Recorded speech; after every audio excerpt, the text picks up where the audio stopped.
పదమిది ఈశా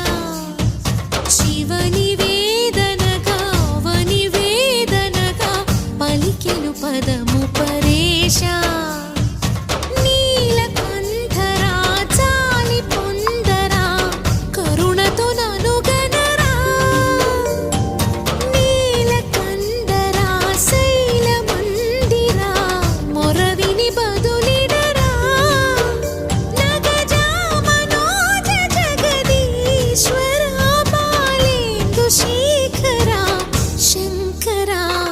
భరత వేదముగ నిరత నాట్యముగా కదిలిన పదమిది ఈశా